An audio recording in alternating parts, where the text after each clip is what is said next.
L'État du Sénégal a déclaré avoir obtenu le 16 mars 2021 avec la société Eiffage la renégociation du contrat de concession de l'autoroute de l'avenir. Livrée en 2013 dans sa première phase, cette autoroute relie sur 90 km la ville de Dakar à l'aéroport international Blaise Diagne et fait l'objet d'une concession de 30 ans prolongée depuis lors. D'après le gouvernement, la renégociation consacre l'entrée de l'État du Sénégal dans le capital de la société concessionnaire Eiffage à hauteur de 25%. Le Sénégal percevra une redevance domaniale représentant 2% du chiffre d'affaires annuel de Eiffage.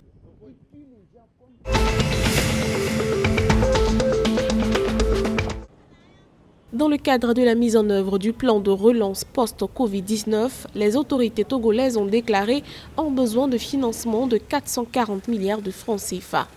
Le pays a déjà collecté sur le marché financier régional 178 milliards de francs CFA, d'après ce qu'a indiqué l'agence UMOA Titres.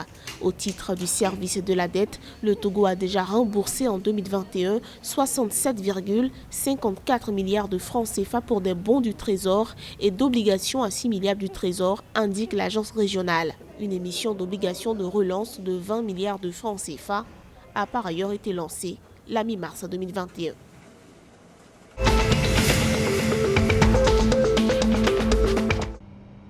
Au Nigeria, un gazoduc de 18 km a été mis en service dans l'état d'Ogun, dans le sud-ouest du pays, par Axela Limited, société nigériane de fourniture de gaz et d'électricité, et la Nigerian Gas Marketing Company Limited. D'une capacité de 150 millions de pieds cubes standard par jour, le gazoduc devrait fournir un combustible plus propre et rentable destiné à la production d'énergie au Nigeria et favoriser la réduction des coûts du transport.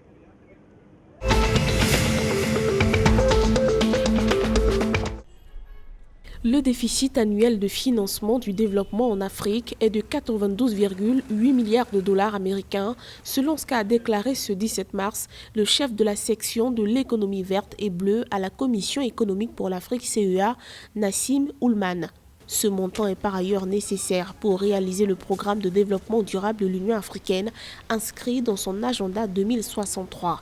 D'après Nassim Oulman, vu le rythme de sa mise en œuvre, l'Afrique aura du mal à atteindre la plupart des objectifs de développement durable.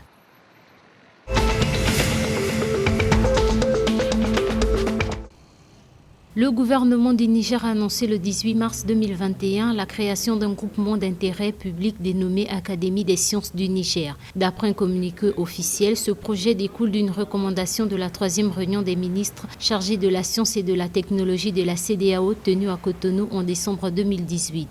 L'Académie des sciences du Niger sera en structure de concertation, un organisme de consultation pour les pouvoirs publics. Il regroupera des personnalités scientifiques hautement qualifiées.